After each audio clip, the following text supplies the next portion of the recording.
Olá, pessoal, tudo bem? Hoje esse vídeo eu vou explicar um pouquinho a diferença de processo na prefeitura para a reforma de fachada de edificação de patrimônio arquitetônico. Por quê? Porque quando se faz um pedido de reforma na prefeitura, eu estou considerando aqui Santos, né, onde eu moro, como é que é feito os trâmites, né? Imagino que alguns lugares sejam semelhantes, outros talvez sejam bem diferentes, mas aqui em Santos, né, é assim que acontece. Então, quando é uma reforma comum de uma edificação, que a pessoa só quer fazer uma manutenção, pintar, por exemplo, ela só faz um comunicado na prefeitura de um prédio comum que ela vai fazer uma manutenção, ela vai fazer uma pintura, ela vai reformar uma coisa simples de emergência, às vezes para consertar um vazamento, ou seja, enfim, uma reforma que é mais uma manutenção do que exatamente uma reforma. Então, quando é um prédio comum, basta fazer esse comunicado e acompanhar o trâmite e tudo ok. Mas quando se trata de reforma de fachada de patrimônio ou área envoltória, a coisa fica um pouco diferente, fica muito diferente, né? E por isso eu resolvi fazer esse vídeo, porque as pessoas não têm ciência, né, da situação como acontece, né? E às vezes ela faz o comunicado da obra e quando vai ver, a prefeitura manda um comunique dizendo que não é assim o procedimento, né? Então, o que eu queria explicar, primeiramente, é isso, né? Quando a gente está numa edificação e tem já mapeado pela prefeitura uma área de preservação, né? Ou se tem um bem que já é tombado, protegido, aquele bem, ele cria uma área envoltória, né? O que a gente chama de área envoltória. Dependendo do caso, 500 metros, às vezes de raia, é uma área envoltória considerada em relação àquele imóvel que é tombado. Então, todos esses imóveis que estão nessa faixa envoltória, nessa área envoltória, eles recebem níveis de proteção. Não exatamente são tombados, são diferentes, né? O pessoal confunde que o nível de proteção do prédio é tombado. Não, são diferentes. O nível de proteção, ele tem vários níveis, né? E dependendo do interesse histórico, né, arquitetônico histórico, ele vai ter graus diferentes. Então, primeira coisa, a gente tem que fazer esse levantamento, essa pesquisa para saber qual é essa situação desse imóvel em relação, né, ao centro histórico, por exemplo, nesse caso aqui. Como é que ele está mapeado, né? Como é que ele está mapeado dentro do plano diretor, se ele está em área envoltória, se ele é um patrimônio de bem protegido, enfim. Primeira coisa é fazer esse levantamento, né? Então, todo o trabalho de uma simples manutenção de uma reforma de uma fachada, ele passa por um trâmite, passa por pesquisa, né? E o que a gente chama de projeto de restauro. Não é só um projeto de pintura de fachada, é um projeto que envolve várias coisas em relação a esse bem que ele está numa área envoltória ou é um bem protegido, é um bem tombado, né? Então, primeira coisa é saber essa questão do plano diretor onde ele está inserido, né? Qual é o mapeamento que a prefeitura faz em relação, né, se é nível de proteção, se é tombado ou se não tem nenhum nível de proteção. Caso muitos prédios antigos não tenham nível de proteção, não estão em área de preservação, então eles não precisam passar por esse processo, né? Por isso que é bom saber primeiro onde está a localização dele em relação ao plano diretor, o que é permitido e o que não é permitido. Porque, como eu disse, alguns imóveis antigos que não estão na área de preservação, não estão mapeados e não têm interesse histórico, arquitetônico, eles não precisam passar por esse processo todo dessa reforma de consulta, de mapeamento, de pesquisa histórica, inclusive, né. Então, como eu falei, dependendo do imóvel, vai ter várias etapas diferentes que é preciso fazer antes de se iniciar uma reforma, antes de começar, né.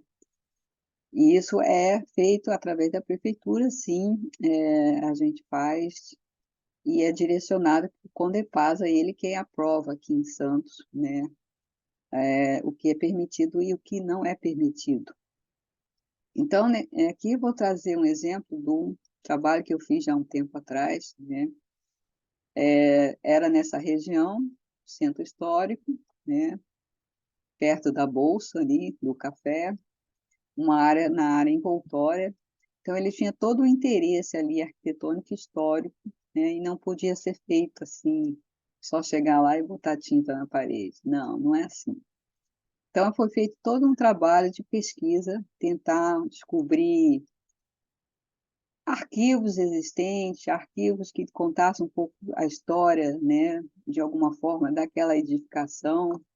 Isso nem sempre é possível da gente encontrar, né, por isso que eu quero colocar aqui as dificuldades, né. Às vezes a gente precisa fazer essa pesquisa histórica, mas nem sempre a gente encontra material suficiente para poder embasar, né.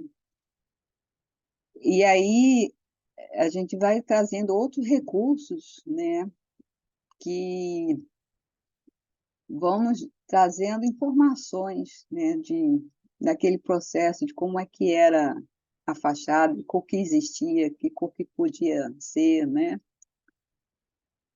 E aí, um dos trabalhos que a gente faz para descobrir a cor, né, contar um pouco a história do edifício, é um processo de estratigrafia pictória. O que que vem a ser isso, né? A gente abre, eh, reserva um pedacinho da fachada, né, e aí com um bisturi, é um trabalho super delicado, super criterioso, super cuidadoso, né, a gente vai escamando camadinha por camadinha de tinta e vai tentar descobrir, né, nesse processo, o que aconteceu ali na história do edifício, né, o que aconteceu, qual foi as etapas, como é que esse processo se deu, né, como é que foi a mudança, né, da edificação dentro de um contexto histórico. Então, eu mesma fiz esse trabalho aqui, né. Então a gente vai mapeando de uma extremidade e vai aprofundando a camadinha, isso é uma faixa pequena, né, a gente delimita com fita crepe para fazer um recorte bonitinho, e a gente vai trazendo uma faixa de cada vez, até descobrir o máximo que consiga, né. Às vezes não se consegue fazer essa capa, tirar essa capinha muito fina, que ela está muito consolidada uma com a outra. Às vezes é difícil esse trabalho, mas às vezes a gente consegue fazer esse mapeamento, né, então isso é uma fonte de informação muito preciosa, né.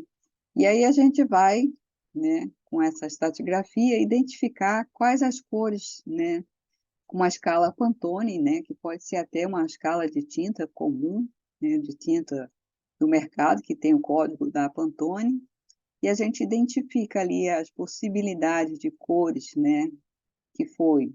E aí tem todo um trabalho, né, que a gente está fazendo de pesquisa, dependendo da cor que se deseja pintar, tem que passar por aprovação, né, do Condefasa, mas como é uma área já de preservação, é muito provável que nesses casos, né, vai se eleger uma dessas cores, né, que foi encontrada, que tenha mais significância, né, mais significado em relação ao entorno, em relação um determinado período da história, né, que conta sobre aquelas coisas.